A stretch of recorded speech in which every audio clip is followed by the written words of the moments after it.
এক ভয়ঙ্কর কালো রাত। যেই রাতে একটি মানুষ মুখে মাস্ক এবং হাতে কুড়াল নিয়ে রাগ করে দাঁড়িয়ে থাকে। একটু পরে বাইকে চড়ে বাইক স্টার্ট করে বেরিয়ে পড়ে। আর এই দিকে একটি যুবতী মেয়ে শুনশান রাস্তা দিয়ে একা একা বাসায় ফিরতেছিল।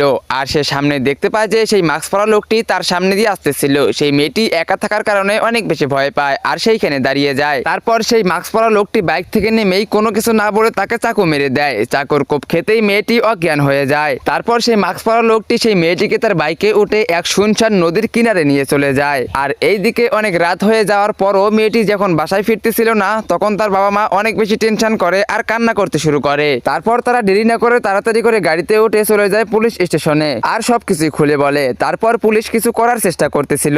এইদিকে এক শুনশান নদীর কিনারে সেই মেয়েটি পড়ে আছে আর সেই লোকটি একটি কুড়াল হাতে নিয়ে প্রথমে তার একটি পা কেটে দেয়। মেয়েটি বাঁচার জন্য অনেক জোরে চিৎকার করে, কিন্তু কেউ শুনে না। লোকটি হাসতেছিল আর বলতেছিল, যতই চিৎকার করো কেউ শুনবে না। তারপর সেই লোকটি কুড়াল দিয়ে তার মাথা কেটে দেয় আর মেয়েটির মৃত্যু হয়ে যায়। তারপর মাস্ক পরা লোকটি হাসতে থাকে। একটু পরে তার কাটা অংশগুলো এক এক করে নদীতে ভাসিয়ে দেয় আর অনেক ভয়ঙ্কর ভাবে হাসতে থাকে। তারপর সেই মাস্ক পরা লোকটি সেইখান থেকে চলে যায় আর বাইকে উঠে রাস্তায় বেরিয়ে পড়ে। কে এই ভয়ঙ্কর মাস্ক পরা লোকটি আর কেনই বা তাকে এত ভয়ঙ্কর ভাবে মারলো? তো এটা জানতে হলে আমাদেরকে যেতে হবে আজ থেকে প্রায় 15 বছর আগে। 15 বছর আগে কি হয়েছিল আর কেনই বা তাকে মারলো, তোমরা সেটা দেখতে পারবে পার্ট 2 তে। তো পার্ট 2 দেখতে চাইলে ভিডিওতে লাইক করে চ্যানেলটিকে সাবস্ক্রাইব করে দাও, কমেন্টে পার্ট 2 লেখো।